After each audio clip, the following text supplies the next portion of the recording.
Coming up on the ACSA Legislative Lunch Break, Edgar and I will get you all of your latest news and information from the state capitol and CDPH with how it impacts you. Plus, we're talking about the masking updates. We're going to give you updates on Cal OSHA and what does strongly recommended really mean. The ACSA Legislative Lunch Break starts now.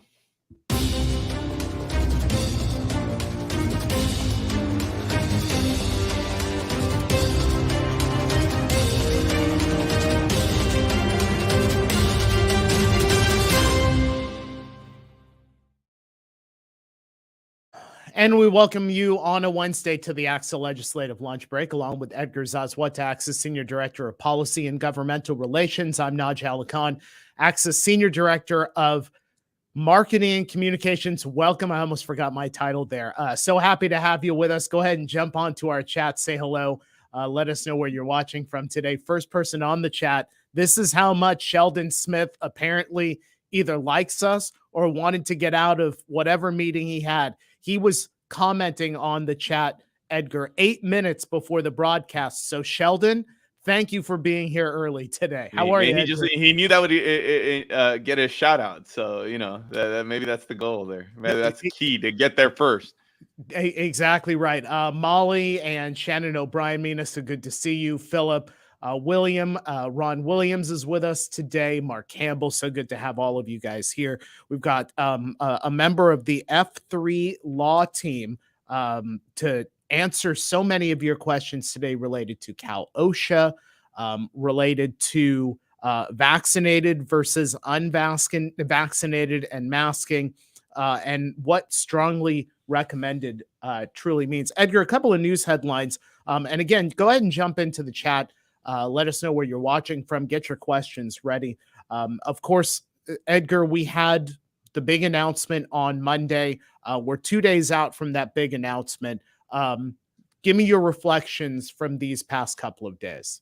Aside from maybe we haven't moved here since the last 48 hours, it feels like we've been sitting here thinking and talking about face masks for the last 48 hours. I mean, as many people have talked about, the announcement on Monday was a turning point. I think if anything's been made clear, we're not done talking about face masks. We're definitely not done yet. There's, and this is part of the reason why we're really focusing on this today, try to answer some of those questions that came up that we were trying to grapple with in the hours after the announcement on Monday. But as we stated on Monday, that this was going to play out differently around the state. And I think that evidence has shown that. Quickly thereafter, the governor and Dr. Galley's announcement, you've had counties either say whether they were going to lift the mask mandate for schools. You've had some individual districts say that they're going to continue their mask mandate. You've seen the reaction from various groups, our employee groups. So yeah, I think this is all playing out. I personally think, and I know this wasn't universally popular, but I'm going to go ahead and throw it out there. I think it was probably good that the state did give some days between the announcement and the actual implementation date, because I keep thinking about, with all of these unanswered questions, what would it have looked like here if literally we would have had the announcement on the 28th and said it's effective immediately. And then the first, it would have been kind of the wild, wild west out there. So I know that's not a super popular perspective, but I actually think the time right now is good to get all our ducks in an order. Well, and you mentioned a couple of districts. Let me just give you a couple of these headlines. San Francisco Unified, after the announcement on Monday, they are going to continue to require masking indoors on campuses, saying, quote, universal indoor masking will continue to be in effect as part of our layered approach to reduce the spread of COVID-19 in our schools. We will compare that, if you will, to what we're getting out of LA Unified. Despite the governor's announcement Monday about masking in schools, the teachers union in LA Unified is pushing back. United Teachers of Los Angeles told KTLA on Monday that despite COVID-19 cases declining, there are still many unvaccinated children in schools and early education programs. So discussing dropping the mandate would be premature. The caveat, and Edgar, we've heard a little bit about this over these last couple of days and even last week, about the impacts for many of the districts in our state, and especially some of the larger districts. The contract between LA Unified and UTLA calls for masking throughout the remainder of the school year. So the end of this mandate would need to be negotiated. Edgar, what are you hearing? Because there's this whole other collective bargaining piece that's going to hang over some districts for the rest of this school year until it gets resolved. Yeah, and we may get into some of these issues. I'm sure we'll get some questions that our guest Jordan will be able to help us with that. But as we anticipated, this is becoming, regardless of the state requirement, regardless of even what some counties may be saying, that's the other layer here. Is there any agreements in place, and what needs to happen in order for folks to go back to the table to maybe make any amendments given the change in policy here? So LA Unified obviously being the biggest example, but I think there's other districts that were in similar boats where they had some agreements, whether it be formal or understandings. And I think this is where some of those conversations are happening here, especially before March 12th. Yeah, two more items for you. We want to say congratulations really quickly to one of our members and the new superintendent at Whittier Union High School District. Dr. Monica Oviedo has been named its next superintendent. That happened on February 22nd. In a community-wide announcement, the district says she was chosen for her long record of achievement and her enthusiasm as she's taken on this lead role in implementing the district's vision of doing whatever it takes to ensure student success. Oviedo spent her entire 25-year career in education in Whittier. She started in the classroom and moved up into the district office, including serving as assistant superintendent of educational services in the district. We asked her earlier this week what it means to become the superintendent of the district where she started her career and has been an advocate for students in that community for 25 years.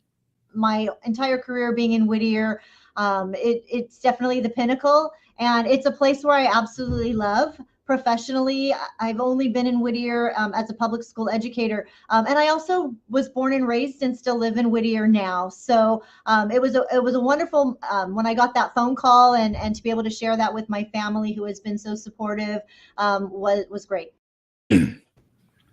One other thing for you.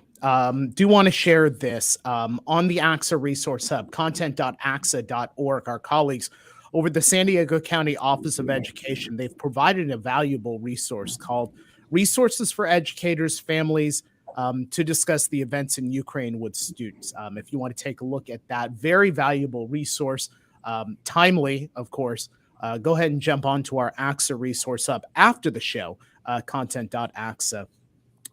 Okay, for what everybody has been waiting for, let's try and handle some of the legal aspect of everything that we heard on Monday. Joining us today, Jordan Bilbeisi from Fagan, Friedman, and Full Frost F3 Law, one of the partners over there at F3. Jordan, it's an honor to have you on the show today. Thank you so much for joining us.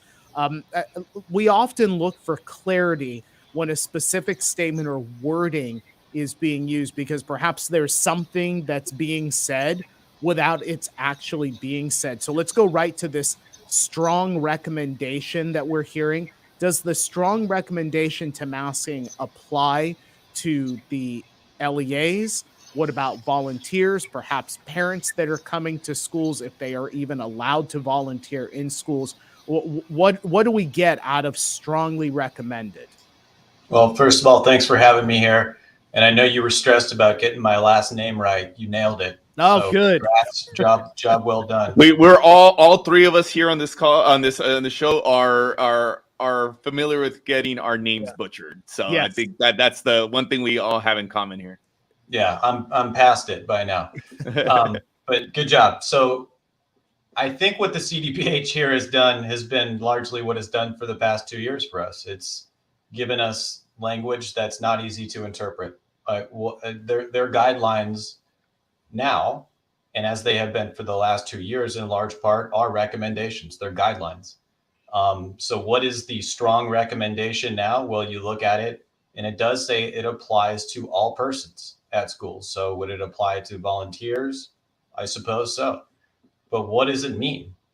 I think it's important to admit or to acknowledge that a recommendation is not a requirement. If they wanted it to be a requirement, they could have kept the requirement. They didn't keep the requirement. I don't want to get into or speculate why they issued language saying strong recommendation. I suspect it was a compromise, right? Reached with certain groups who may have wanted to keep the mandate in place. But the fact is the mandate is removed. A couple weeks from now, it will be removed. I don't think that they would have removed that mandate if they felt that that meant schools would be unsafe. Nevertheless, they are still recommending that the mask mandate, or at least local educational agencies, keep some form of a mask requirement in place. What does that mean? Your guess is as good as mine, but I do believe, like you indicated, that could give some momentum to unions to want to negotiate safety. I think there are some questions about what liability carriers, how they may see that, because, for example, again, for the past couple of years, school districts have largely been implementing guidelines and recommendations, and they put those into their COVID safety plans, into their injury and illness prevention plans. So is this just another recommendation that should be included in those? Is that what liability carriers are going to want to see as part of following, a standard of care in making sure that students and staff are not subjected to an unsafe work and school environment? We don't know, right? Once again, I don't think the CDPH has been particularly helpful in that, but I do think the bottom line is it is not a requirement.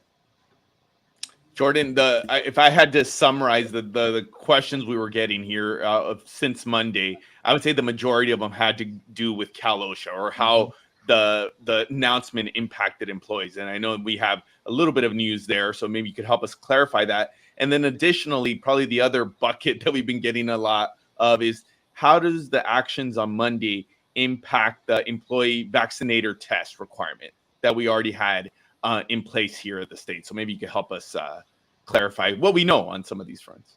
Sure. I'll start with the first one, Cal OSHA. Well, Cal OSHA has been a step behind, let's admit it, the CDPH this whole time, right? That you see guidelines come out, Cal OSHA comes out later with workplace requirements. And it's important to remember, for those of us who represent or work with LEAs, Cal OSHA is not just regulate LEAs. It regulates employers in this state. And they actually do have regulations, right? As opposed to the CDPH, which has guidance. The Cal OSHA has regulations, and that's what the emergency temporary standards is. They go through a rulemaking process. And my understanding is that the current emergency temporary standards, I'll call them ETS, so I don't have to say that again, will remain in place, perhaps as late as May 5th, that there's going to be a meeting, I believe in late March, where Cal OSHA is going to consider revisions. I can tell you there is at least one revision on the labor and employment front. The Department of Industrial Relations issued an FAQ today that clarified that the Cal OSHA requirement that unvaccinated employees wear face coverings when indoors and in vehicles, that is no longer going to be enforced. However, school districts are still subject to the indoor mask mandate and vehicle mask mandate until March 11th, and Cal OSHA clarified that will continue to be enforced through March 11th.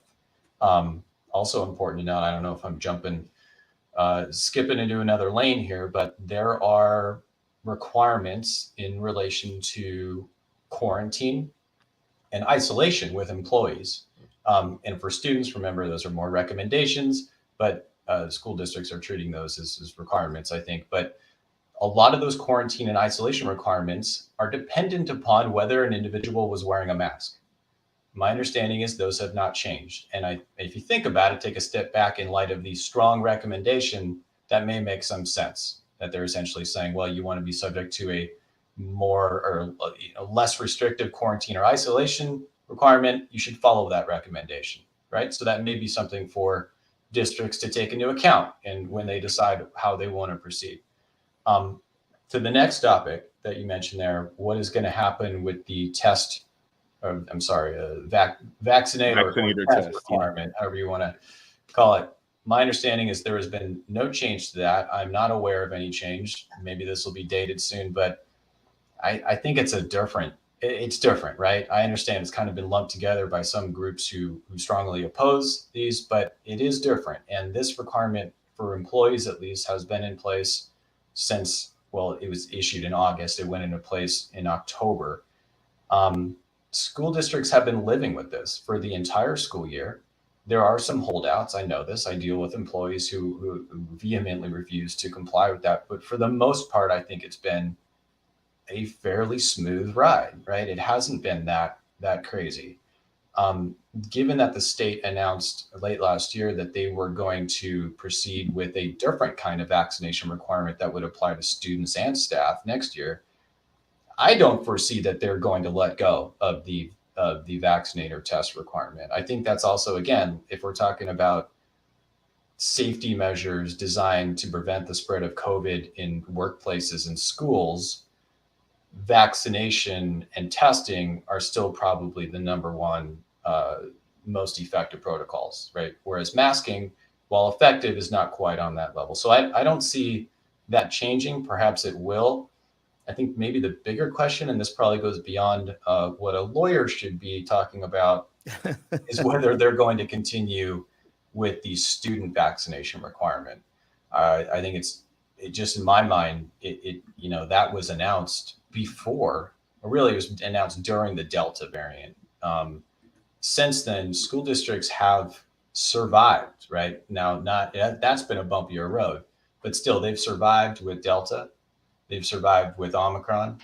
And I think people will probably ask questions about, well, if they survived with that, why is a vaccination requirement necessary now? There was also a study released this week that the vaccination in 5 to 11-year-olds was actually not effective at preventing infection. And the data is spotty on whether it prevented hospitalization. And it appears that's because of the dosage they received. So if that is the science right now saying that's not particularly effective, then people may ask, well, why is that going to be a requirement? And I understand there's also been legislative proposals in that area as well. So I think it's all to say, I don't foresee any changes right now, but if there is a change, I see it more in the student arena than the staff. Jordan, just to clarify the piece on the employees, because I think it's worth repeating. I'm probably going to get to ask the question. I think Melissa had a similar question. So just to put it real clear, effective March at the end, after March 11th, March 12th, employees don't have to wear a mask, right? Is that the bottom line? Well, it's the state is not going to require them to wear masks. From the state perspective. That's right. And if you think about it, well, look, I mean, I say this from the perspective of someone who was in a lot of negotiations last year in coming up with health and safety protocols for employees to return to school. There was a period where we did not have a state mandate to wear masks in schools. And actually, a lot of us thought, boy, wouldn't that be nice if the state could take the fall for this and not us? And we could just say we're enforcing a state mandate. So where we're going to be March 11th is largely back there, where potentially you are negotiating a mask requirement, or a board is going to decide it wants to come up with its own mask requirement, which of course can go above what the state requires, can't go below, although it's going to be hard to go below it when there is no requirement. Again, if you have questions for Jordan, go ahead and put those into our comments section. I see Michelle Eklund, our great colleague over at Placer County Office of Education, has one. But let me go ahead and skip back up to Marie Russell, because Marie asked the question that I was going to ask, because now we have the guidance rolling out that doesn't necessarily distinguish between the vaccinated and unvaccinated students as far as masking is concerned.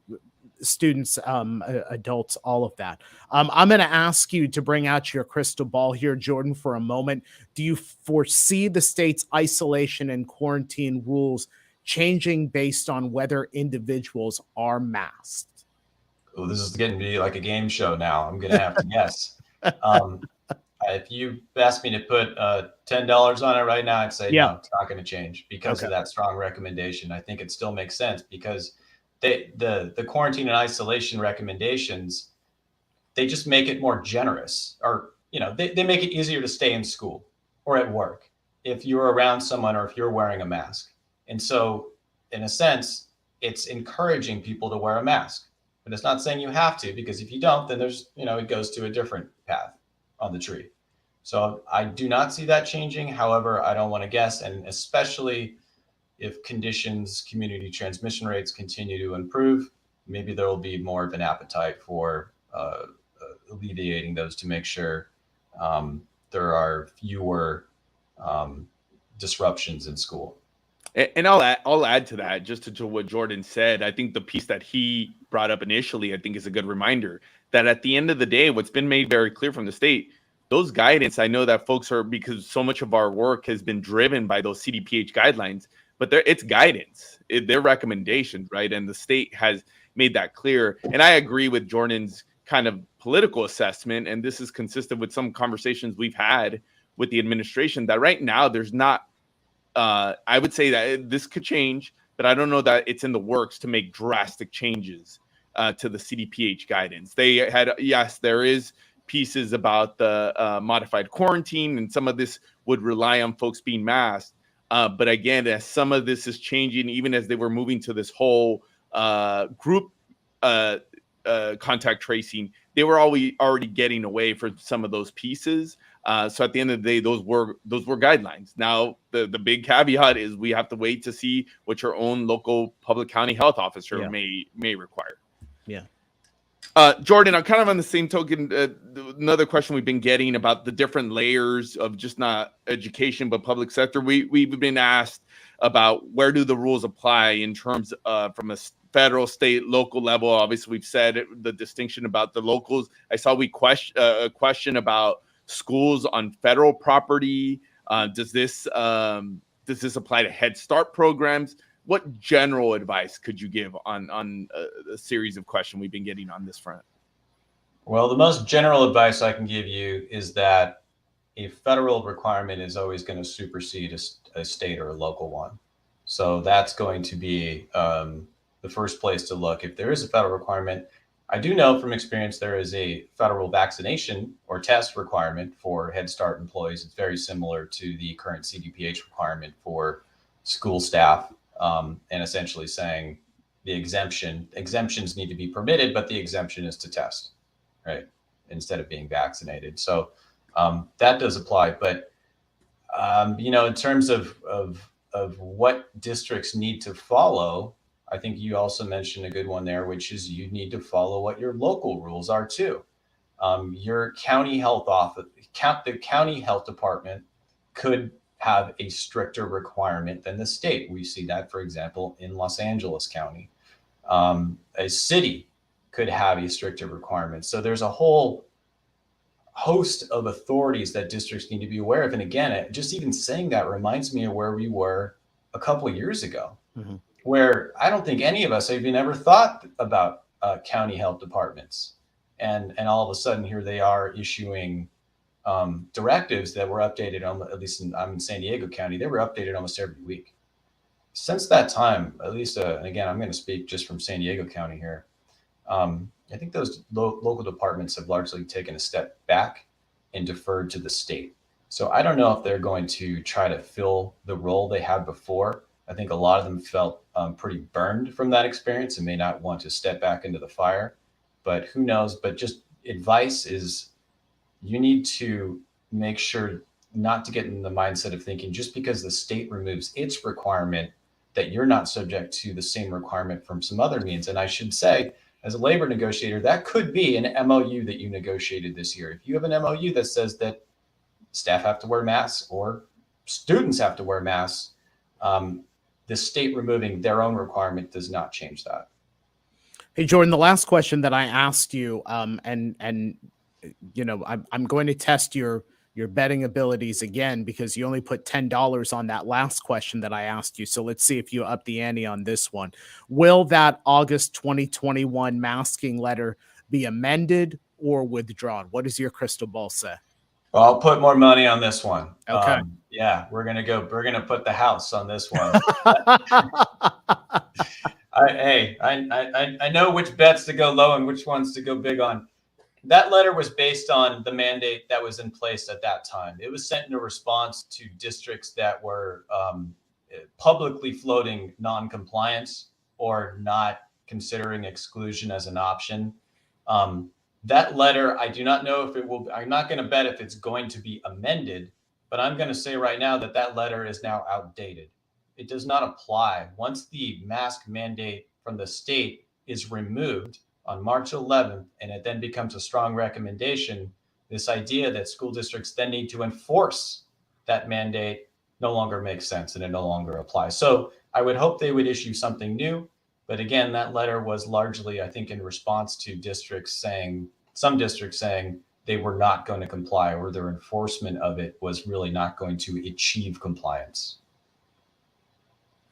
Hey, Jordan, one of the issues we were talking about before the announcement was that, and I know it's drawing a lot of attention about those school districts or boards who chose to not adhere to the original requirement before, and it's still a requirement for the next 2 weeks. And we know that there were some local entities that went in that direction. So going back to this impact of the strongly recommend, there was some questions in the days leading up to the announcement about what was the impact on those districts from an insurance standpoint, from a liability standpoint, if they were going to publicly state that they weren't going to adhere to what the state requirement was at that time. So I know we touched on this a little bit, but now that I think you clarified about, from legally speaking, it's not a requirement anymore.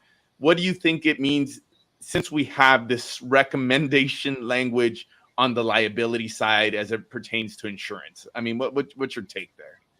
Well, I probably have to give you a frustrating lawyer answer now and say that's something that districts, if I haven't been given those already, districts need to consult with their own liability carriers and ask. Now, liability carriers, though, they are involved in the process of districts coming up with and revising their COVID safety plans, their IIPPs.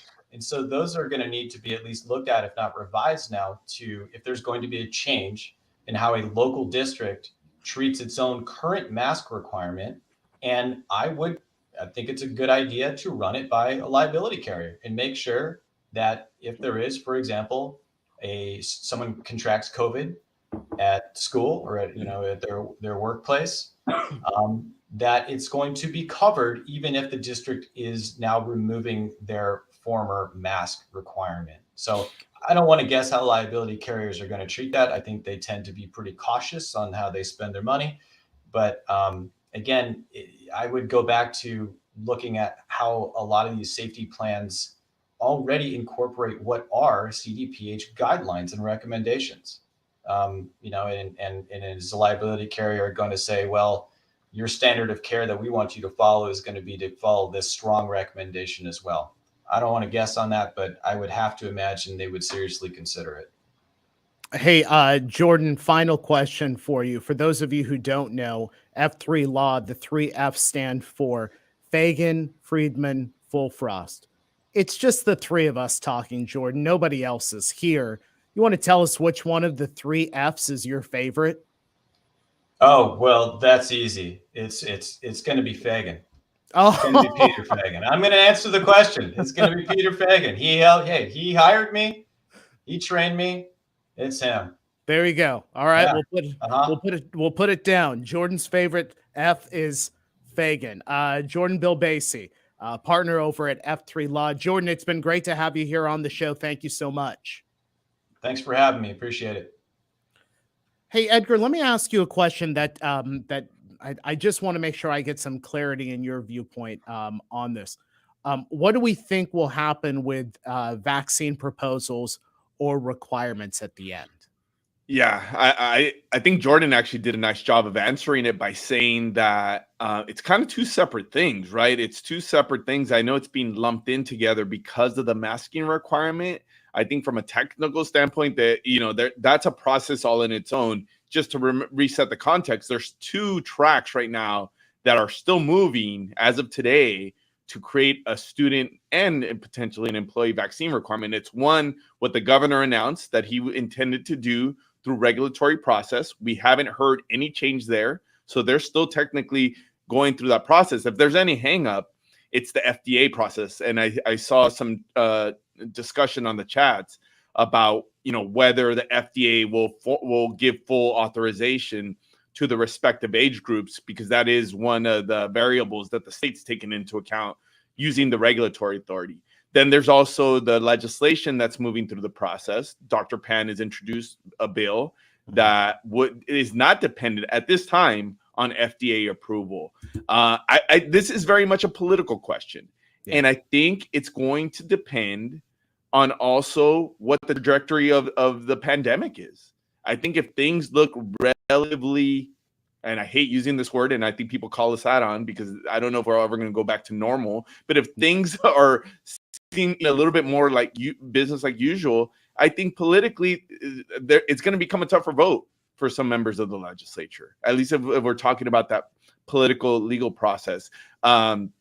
This is a tough one. I think we'll have to wait to see what this means on the political front. As of today, the technical answer is we're still in line. The state is moving through the steps to create that requirement, but it's contingent on full FDA approval. I know at least for ages 12 to 15, I believe it is, they've asked for the FDA to consider that back in December. I think they're moving through that process. I want to give two more things. One, especially if you're a new viewer, if you like what you see, go ahead and subscribe on YouTube. Go ahead and like us on Facebook, and you will get alerts when we are going to come on live with something. We come on live whenever there's something newsworthy. And Dr. Francis says it right there. I think it really follows what Jordan said about, asking your liability carriers. I think it's important as we move through this process to the 11th, if there's collective bargaining, make sure that you contact your liability carriers. Hey, Edgar and I are going to be at the Mid-State Conference on Saturday. Tickets are still available, if I remember correctly. Edgar and I will be hosting a one-on-one conversation with Senator John Laird from District 17 and Assemblymember Richard Rivas from the 30th District. Again, we'll be in person for the Mid-State Conference. Don't start inviting us everywhere because I suspect that our families won't be happy about that.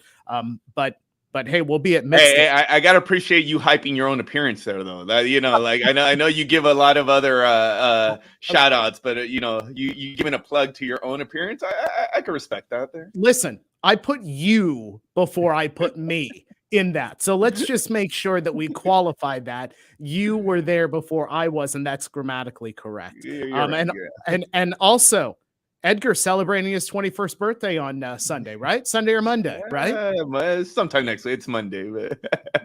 But 21. It's amazing what you've accomplished in your 21 years. I feel good about it. That's for sure. Edgar, just as we come just a bit past the bottom of the hour here, your review of what the first 3 days have been like here as we make our way, of course, to the end of the masking mandate on March 11th. Yeah, I'll tie in a late question we got. I think it was from Beth, or no, I'm sorry, it was some I lost in the chat. Oh, Mr. Dunn, about why they gave some more time. Why didn't this just go into effect, on March 1st? And I think some of the things that we're dealing with today is probably some of the reason is like it gives the system a little bit of time to get some clarity on it.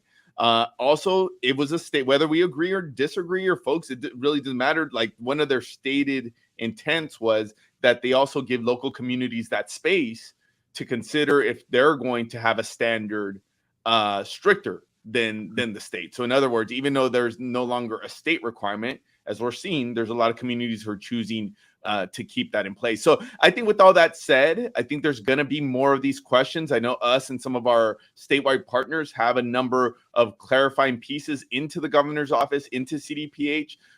So hopefully our conversation is not completely dominated by masks, but I think there's still some pieces, some loose ends that we're going to tie up here in the next couple of weeks. Absolutely agree.